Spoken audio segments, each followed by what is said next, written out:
అయితే కుర్చీ మడత పెట్టి సాంగ్ ఒకటి చూశాను. నా జీవితంలో ఇన్ని సంవత్సరాల్లో మహేష్ బాబు ఎప్పుడు కూడా ఏ మూవీలో కూడా ఇటువంటి డ్యాన్స్ వేయలేదు. ఆ డ్యాన్స్ ఒక్కదానికే 200 రోజులు ఆడినా కూడా అసలు ఆశ్చర్యపోసిన మూవీ.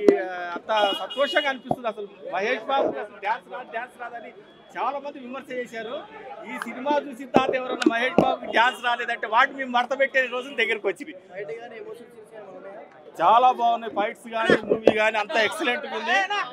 చాలా బాగా చేశారు. స్టోరీ కూడా చాలా బాగుంది, బ్రహ్మాండంగా ఉంది. బ్రహ్మాండమైన ఇట్టు కొట్టినందుకు ఈ సంక్రాంతికి అందరూ సంతోషంగా ఉన్నాం.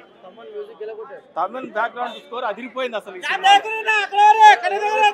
ఆల్రెడీ మనకి 2 పాటలు అన్నాడు, తర్వాత ఒకటి పాట రిలీజ్ చేశారు. బ్రహ్మాండంగా ఉంది. ఆ పాటలో కూడా బాబు స్టెప్స్ కానీ ఏదైనా మాస్ సాంగ్స్ స్టెప్స్ సూపర్ వేసాడు అసలు డ్యాన్స్.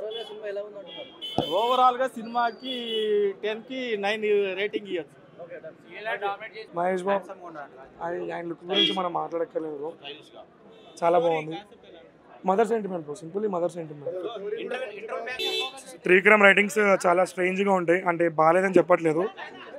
నేను పాత మూవీస్ కంటే ఈ మూవీస్ ఇప్పుడు చెప్పాలంటే త్రివిక్రమ్ 2.0.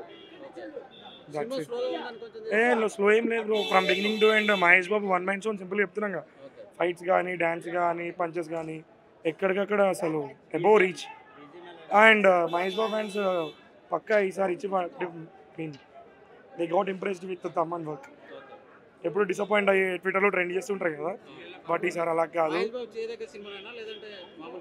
ఆయన చెయ్యదగ్గ సినిమా అంటే ఆయన చేస్తాడు అన్నీ. ఇక ఫ్యాన్స్ కోసం చేశాడు ఇది. అదంతా సెకండరీ ప్రోచ్. మూవీ అంతా ఓవరాల్ మహేష్ బాబుది.